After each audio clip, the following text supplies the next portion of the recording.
Well, hello and welcome to the first episode of Entre Abuelitas of 2026. Oh my goodness, where are the years going? Can somebody put a stop to it, please? But listen, thank you so much for joining us. I am your numero uno abuelita, your number one grandma, the one that will love you and hug you whenever it's needed, and your host, Liliana Montenegro. Thank you so much for joining us. Well, it's 2026. Have you had many changes since the year started? No? Well, let me tell you about me, because I'm not alone in this situation. So we're going to have at the beginning of the show just a little Lily talk.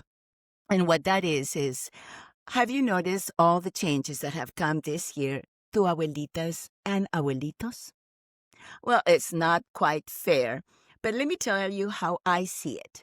Here you go and you work for a company or an institution or wherever it is that you work for many, many years, and you retire with a little money to support yourself and big time health insurance. And you go, oh my God, I'm so happy because I am going to be taken care of until the end of my days. What I wasn't truly completely informed was that at 65, the federal government will take over that decision. And not only have we now had changes where the monies for it has increased, but the benefits have lowered. And I can speak from experience because I've already been calling and finding out what benefits I have lost. Now, I am what you call a alternative medicine patient, meaning that as of May 10th of 2024, and I remember it exactly because I was so sick that actually medications were killing me, and I decided it was time to change the format in which I was living. So I decided to let go and start only with alternative medicine. Because of that, Kaiser and the Medicare program, well, they were kind enough to give me all these things that would help me, like acupuncture and Pilates and things that would help not only my physical, but my mental state. And now it's all been taken away. Well, what a shame. But you know what, Medicare? I still don't want your meds. I'm going to live the best way I know how. And abuelitas, we have to push ourselves. We have to strive to be in good health and good mental health. We have, especially, we don't do that bad because we have so many kids to love. And we're going to talk about that on today's show. That thing about the federal government taking over your benefits and everything, well, that's when I decided to call this episode Love and the Law. Oh, wow. But I have another reason why I'm saying that. I also want to share with you really quick, because half an hour goes by so fast. The fact that I have a New Year's resolution, and I don't know how many of you have created any or even follow them, but I made a very important one because it was important to me, and it has to do with kindness. I decided to be extra kind to customer service personnel. When you call a credit card company, a government entity, any other company, and then you're on hold for 20, 40, 60 minutes, or you're listening to all these prompts or this music that you actually hate. And then by the time the person comes on, well, you just hate that moment, or that person is so busy that they don't really want to talk to you. So they don't understand what you want, and you can't explain yourself or what it is that you want. So I've decided I'm going to be extra kind. And I've already proved it. I did it. I was very kind, very, very kind. And somehow you get a different result. True or not? So try and be extra kind to everyone who is working really hard to help us nowadays. We all need a job, no matter where we are in the world. So a little kindness goes an extra mile. But you know something? Love and the law, kindness, knowing about the law. That's what my beautiful and special guest is all about today. First, I have to tell you, I don't only honor her because she stood by me as a friend, but she stood by me as a coworker. Ooh, which gives you a little hint about Lily's life. Well, she is a sweet, sweet, kind woman who is a grandma and a 911 operator. I am sure that many a times she might have answered any of your calls, especially in those moments of stress. Not only I was very grateful to work with her, but now I'm very grateful to call her my friend. Can you please help me and welcome into Entre Abuelitas, my sweetheart, my beautiful April Moya Hubbard. Yay! Hello, Happy New Year. Happy And New Year. thank you for having me. I'm honored. I'm honored. I love the episodes. I've been watching them. And so oh my God, I hope my dog's not Oh, make your dog. Oh, pobrecito, is he choking? Is he choking my on the fur words? He doesn't know what to say. they hear my voice, they think I'm talking to them. Um, so I'm excited to be here. This is so exciting. And I'm just blessed to have had you in my life. Like you said, coworkers, and now how many years later? It's like Well, nothing. this is the thing. You started very young, but then you left for a while, Mhm. right? So Yeah. tell us about that. How did you become a 911 operator? It's mostly how we all become one, right? We want to help. Yeah. Yeah, that's true. Well, I think it goes back even further. Like my dream as a young girl, little girls want to be ballerinas and this and that, and I'm like, I wanted to be a police officer. I always wanted to be, a part of the police department. So I applied with the city and became a clerk typist first. And after 5 years, I became uh, is that noise? I'm sorry. Oh, how old is your doggy? She's rolling around in the um I became a 911 operator after 5 years, and then I had some injuries and left for a big chunk of time. I was gone 19 years, and I went back almost 8 years ago. So I'm back. What was that like after how much had things changed? Speaking of changes and when we start, give me the year that you started the very first time. 1990. 1990. And you returned 2009? No, 18. Oh, 2018. Oh, because you did work for a few years and then you Yeah, left. I was there 10 years and then left for 19. So now it's almost 8 years under my belt again. And I mean, I love the job. I love the job. It's changed in the fact that it's the same stuff just times 1,000. It's just busier, but the same. Sadly, the same calls, the same problems. Yeah, but it's just a job. Like I heard this term a long time ago about having a servant's heart, and I think that describes me because it does fulfill me in a way. I feel like I'm, helping, even if it's that one person. You're fulfilling your purpose Yeah, in yeah. this life. Hmm. And how do you keep the calm under stress situations? Um, I, they say like it goes back to your training. Um, so being gone for so long, it's so funny, and it showed me something about myself. Because I had to be retrained. I had to go through the whole training, over a year, and classroom training, and with an instructor again. And 19 years is a long time. And I had Yes. days that I was just like, there was a couple of other women in that class at my age, and they didn't make it. And I don't know if I hadn't done it before, if I would have made it either. It's a tough job. But there was certain times when my instructors would be like, wow, it's like muscle memory. That's what muscle memory is all about.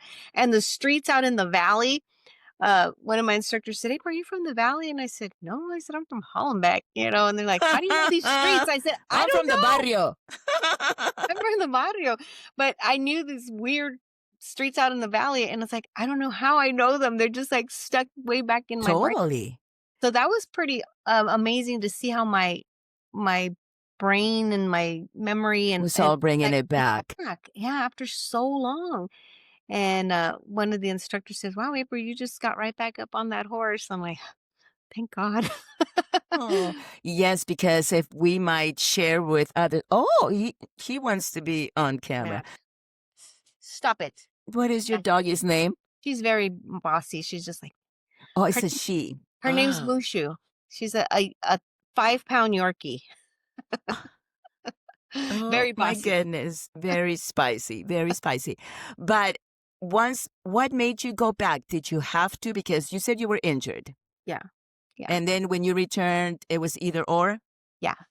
Yeah, so basically they had me reevaluated and hallelujah, You were ready to go I was back. healed, they said I was no longer disabled, and, so I went back, which I kinda laugh about it. I think it's when I left, I was pregnant with my youngest son, and I went back a week after he graduated high school. Oh my goodness. So I said, But "Oh check out the blessing that you were able to be there with yeah." him for 18 years. Yes, and I said, "You guys, I think they were just watching me," and they said, "Okay, she's done, Yeah, they don't need her she's done anymore. raising that child. Yeah, Come let's on back. call her back." And, the timing was just, so funny, but, yeah, I went back and I just keep saying even, after I've been re-injured so far again, it like I said, the training wasn't easy and stuff, but through the whole time, I feel it was a blessing, and God always knows what He's Really? doing. Oh, absolutely. Really quickly, really quickly, really quickly for those who are listening who don't really know. A 911 operator is also a radio operator, handles all telephone calls from incoming citizens, 911 and non-emergency, and handle the radio operations with the officers on the field. How was it going back to handling that part, the radio, where the officers are out there and they're yelling at you and they're going, I need this plate, I have an emergency, shots fired. How did that feel? Did your adrenaline just start pumping one more time? Yeah, absolutely. When I first left, I seriously took me about a good year. I was depressed. And I was like, what, was I You just missed had it? had to leave the job? And it's literally adrenaline. And I was having adrenaline withdrawals, and it's true. I mean, our bodies, good and bad, uh, just you have to be. I told my husband one day, I said, I never realized when I'm working the phone part when you're waiting for calls to come in that I'm on the edge of my chair like a cat because you never know if the call's going to come in, they're going to be screaming in your ear, or if they're dialing 911 to tell you that their neighbors are playing their radio too loud. So it's like, up and down, all night long. And Yeah, so, because the listeners should know that you handle one call and you immediately go on open. You are ready to just go on to the next one. It doesn't matter if you just handled a homicide or a baby's birth. You are moving on. And not only you move on from one call to another, but your emotions have to keep on pumping. So how do you handle those emotions when it's time to go home now and be a grandma and a mom? well, I think luckily and not so luckily, I live 65 miles from work. So, I have all that time to distress. And sometimes, my friends or family will say, "Oh, call me on your way home." No. I just like I don't want to talk to anybody. I don't want to and I'll be honest with you, there's been days when I cry all the way home and not for anything in particular. I think it's just a buildup. And then you have to just like, I de-stress. That's my time. I'll either listen to my audiobooks or Christian Entre music. Abuelitas. Entre Abuelitas, I've been doing that lately for good, when I need a good laugh or heart stories. So that's my time. So I have that time to, and then I could take off my dispatcher hat, put on I'm called Mima. I'm not grandma. I'm a Mima. So, if the kids are here, I'll put on my Mima hat and that brings me joy and that takes me, into another part of me. So, Isn't that what children do to us? They just, yes. but How old is your youngest child? My child, Yes, your child. he just turned 26. Oh, 26. Oh my God. And the Yeah. oldest? He's 39. We're the same age. Girl. Look, you don't look a day. Oh my, look at me. I am totally at a loss for words. You look so beautiful. Thank I mean, I you. remember you from back then. You haven't changed anything. Oh, Not thank a, you. so tell me one thing. Does being an abuelita help you understand colors? Yes. Yes. And I mean, I think that's with everybody. We have like I've noticed my attitudes and how I talk to certain people and but I had a caller the other day who was 8 years old. And it immediately takes you to whether it's be as a mom, how you would feel if that was your child. But now as an abuelita, having that 8-year-old talking to that 8-year-old, I was like, and amazing. She was amazing. The only thing she didn't know was her address, but she was describing what was near there, what color the house was. She knew her dad's phone number by heart. So she gave me her dad's phone number. Yes, yes. And I always tell young Can you parents. tell us what the problem was? Was she calling for an emergency in the home, So a fire emergency? she was calling because her brother was having an argument with the mother, and she was scared. She said she was afraid that her brother was going to hurt her mom. And so after I spoke with the dad, um, I called him so that I could get the address. And then he told me that, there was a history of it, and the brother did have some mental issues. So she said, that but she didn't want her mom to know that because she was gonna be mad. And I said, no, no, don't be mad. You're doing the right thing. And 8 years old. 8 years old. So, And what do you tell parents to teach their children, especially the little ones? yeah, The address is important. I do that. I said, I mean, depending on how young they are, like I just told this to a young mom the other day. 'Cause she asked me, how can I help him to, she said, can you talk to him about, when it's right to dial 911? Because we get a lot of little kids. I don't know how they know that they can dial 911 on a disconnected phone and we can't call them back. So we get a lot of kids calling and just playing around on the phone. So, Oh, we used to do that when we were little. We just call anybody. There was no yeah, 911. not 911 though. But You so I answer and told you her, go, I told him, if there was an emergency, if his mommy and daddy needed help, that's when you dial 911.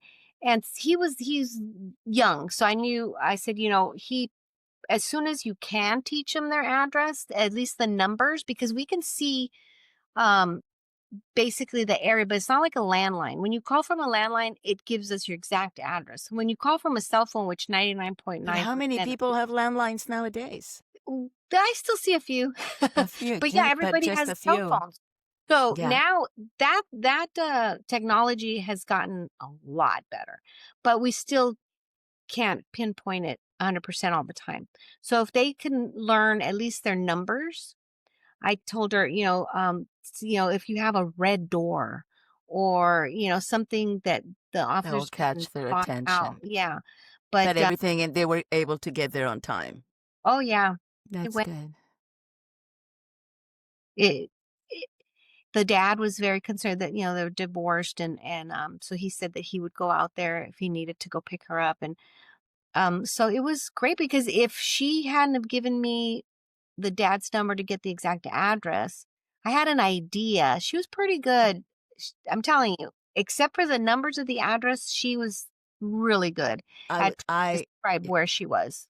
that's so beautiful that she did that. But I wouldn't tell you, when I was working, when I was there in the years that you were gone, is when we started getting the cellular calls.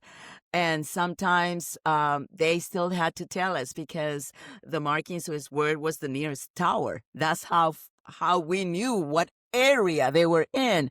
Yeah. And I remember one night this young man was being chased down in the projects and he really, really needed help. And I said, just hide behind a car and tell me what corners, what buildings, what is there. And I tell you, I don't know how we did it, but the officers found him. I was so very happy. But then again, there are many calls that we also take where the outcome is pretty sad. It's a pretty intense job. And it really, because you are still, and we all were and are the heroes of the other side of the phone, the unsung heroes, the never seen heroes. And Yeah. that's what you are. But let me ask you one thing, the holidays. I remember back then so many domestic violence calls. Is that still a yes? It's the busiest time. Christmas Eve is one of the busiest days, and it is all domestic violence. Everybody, the families, domestic violence or just family disputes in general, because the family gets all together, they're The drinking. wrong presents. Yeah, for whatever reason, it's one of the busiest nights. I had Christmas Eve. I usually ask for Christmas Eve off so I can be with my grandchildren, but New Year's Eve was busy. Um, and it is, I mean, you just the emotions. People are sad during the holidays. uh, That's one topic that I wanted to touch on with you because believe it or not, we are so fast approaching the end of the show. It's oh my incredible. gosh, I yes. know it's so, but it's just there's so many topics and you're so beautiful and sweet. And I hope, how many years are you planning to do, April? I can leave when I'm 60. So that's a year. I turned 60 this year. My love, I turned 70. Oh my March 8th. Everybody mark your calendars. I do Okay, take I'll get emails. it. Is it Dia de la Mujer, right? El Día March de la 8th? Mujer, March 8th is, yeah. Yeah. Okay. Yeah. And I'm a Pisces with a Pisces rising and a Pisces sun and a Pisces everything. So I'm total Pisces. I cry all the time. I'm surprised we haven't Oh, cried I here. must be a But Pisces too. My dad used to call me Chiona. kid. And that Everything. is what I wanted to talk to you about really quick before we leave the show. You said something and you touched on a topic that is so important. How many of us go through depression during the holidays. It's Mhm, very hard. I had it. I live alone. I am alone. My grandchildren are away from me. So this year was kind of the first year that I was completely alone, and mhm, it was very difficult. And on top of that, added to the grief of those that you have lost. mhm. Talk to me about that. Um, whew, just knowing that subject was gonna come up with has already got me in my You feels. notice I left it for the end, right? Yeah. Tomorrow will be 9 years that I lost my dad. 9 years. And, My father it's on the 11th. yes, I remember that. Yes. Yeah, Yeah, we same we time. we lost our puppies at the same time. And, as you know, it feels like yesterday, and it feels like forever. Because when you look at it, I was changing my little calendar that I have, and I said, but I always start getting really emotional, like, and I'm like, "Why am I feeling this? Why am I," and I'll look at the calendar, and you feel it in your heart, and it's like, "Oh," even though it's not there like it was that first year, I literally cried every single day that first year. And, I identify. I still it cry just about every day for my father. yes. And when people, yeah, I know Because we it's were daddy's little girls. yeah, I'm the oldest of 4, and, yeah, and it doesn't, when people say, I know people just, it's hard because I've been on the other side too where you don't know what to say, but I don't ever say, time makes it better or it gets better, or the way people try to help me, It's it's n it it's doesn't. nice, but you can't because grief is so very personal. Mhm. You need to allow others to just say what they have to say and then Yeah, just keep walking yeah. because it is very personal. I every morning when he passed, we cremated him and we each child has a little container with his ashes and like for the holidays, I opened it up and I said, "Mi viejo, this is you. Be on me, his ashes." Um, I will forever adore him. He was everything that I always wanted to be. And when it comes to kindness and love and surrender and dedication and being a great parent, just like your daddy was. But you not only had your daddy, you had the loss of your brother who was a member of the fire department. Talk to us about him. Yeah, that was a whole different type of hurt because, I was blessed to have known all 4 of my grandparents. So losing each one of them brought a pain that, losing my dad almost destroyed me in losing my little brother.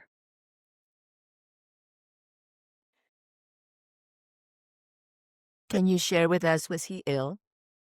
He, like you said, he was a lieutenant in the Jacksonville Fire Department in Florida, and he was, the first member of that department to contract COVID on the job. So he died of complications from COVID. And, Old was he and his name? he was 51. Um, Mario. Mario Moya, both my dad and him and Mario, my Marios. Los Marios se fueron juntos. So Yeah. how in between, what was it, like a year? No, um, my dad passed away in 17 and Mario passed away in 21. So just as I was getting over the hump of my Just as you were getting used to the pain, yeah, because we don't get over it. Just yeah, as it starts just being part of your everyday, yeah, Mario leaves. yeah. That must have been heartbreaking. It Incredibly was. heartbreaking. It was. Like I said, it's a totally different because you kind of you can't say prepare. You're never prepared, but you think like the grandparents, eventually the parents, because my dad was pretty young too and he passed away. So, it wasn't like we were expecting that either. But, you think about the grandparents, the parents, but not siblings and not for my mother to bury her son, that is just like you're never prepared for something like that. And I think I'm the oldest, he's the second. So that was my best friend. He wasn't just my little brother, he was my partner in crime. We have, memories of when I wanted to go out with my boyfriend and I'd say, "Mom, can I go to the movies? I'll take Mario." To protect me. Or So like in my last I show when that's how Julia Vera said, protect your honor. yeah, yeah. Yeah, I would always take him so that I could go, do things. But then he just became my little sidekick and we had that my sister-in-law always tells me that makes me feel special because she always says that like I know what you meant to your brother. I know how close you were with your brother and until the day he died, he was my best friend. So I How miss did him. you handle these holidays that just passed? It does get It's hard. easier, but it's still there.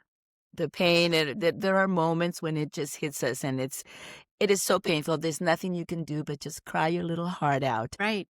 But we are so blessed that we had them, that we had people like them in our lives, so beautiful, people that we will never stop loving.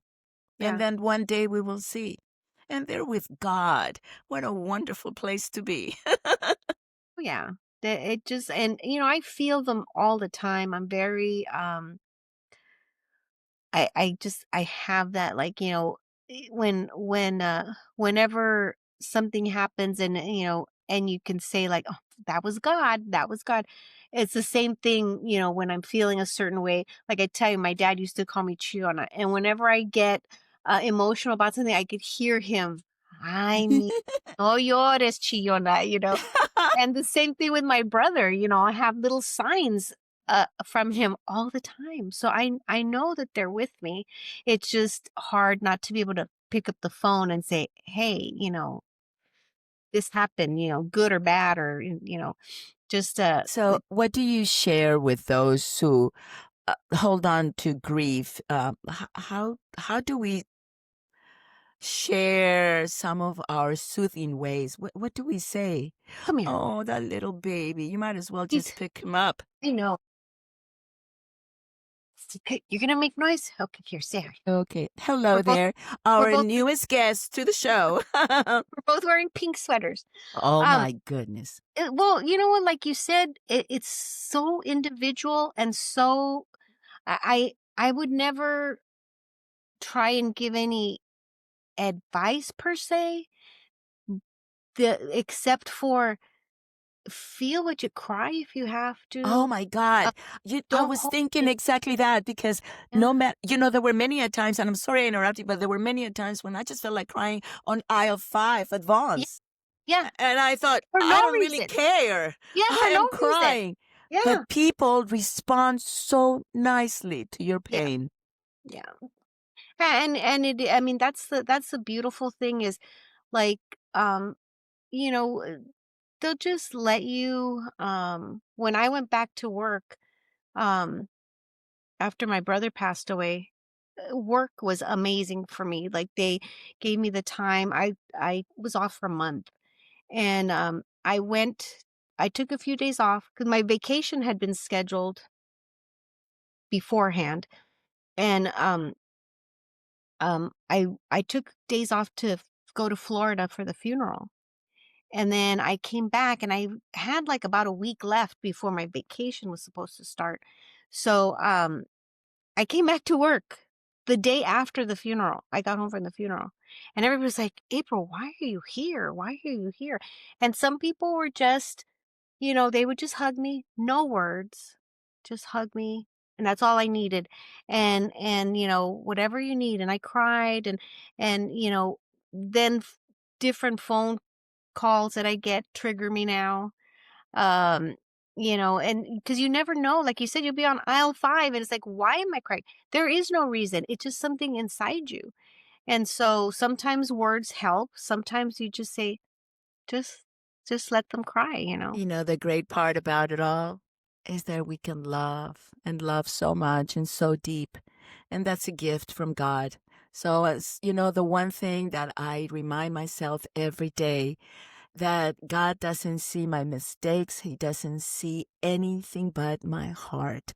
And if it all, shines through, either through pain or joy, well, all I have to do is answer to Him, not to no one else. Yeah. April, I love you dearly, and we've so run out of time. And is there one piece of advice that you can give grandchildren out there about 911? Anything you can tell them? Just don't play on 911. um, but I want them to know that there is help for them if they ever need help for whatever reason. If their mommy and daddy are sick or just anything. Not to be afraid to call 911. I love, I was also, it's another story for another day. I was also a police officer, a reserve officer, and the one thing that used to irk me is when we'd walk in someplace, in uniform, and parents would say, I'm going to tell the police to arrest you. So then they grow up afraid of you. Fear. And so don't be afraid. Know that if No. you need help, you dial 911 and we will get you help. That Because 911, specifically LAPD 911, has amazing, honorable, great, sweet, kind, calm operators I like think so. April Moya Hubbard. I love my coworkers and I love my job. So yes, I thank you. loved my job when I was there too. And yes, there are times when I miss it. I still speak in code. It's you know? our very own language. You're never going to Oh, forget it. absolutely. But listen, I love you dearly. Thank you so much for being a part of Entre Abuelitas story. We're going to Thank have to bring you. you back and talk some more 911 stories. Thank you Absolutely. for sharing about your grief. It's not an easy subject, but a lot of people out there, if they can start talking about it, they can start soothing their pain. The memories will take over, and that's the Absolutely. most important part, the love. Thank you so much for joining us, April. Thank And you. all of you, thank you, mi amor. All of you out there, remember, children, adults, choose integrity, even when no one is watching. Follow the law. It'll help you a lot of the time. So please come back to Entre Abuelitas. And for now, we thank you so much for joining us. Enjoy the rest of your week. I am Liliana Montenegro saying good night.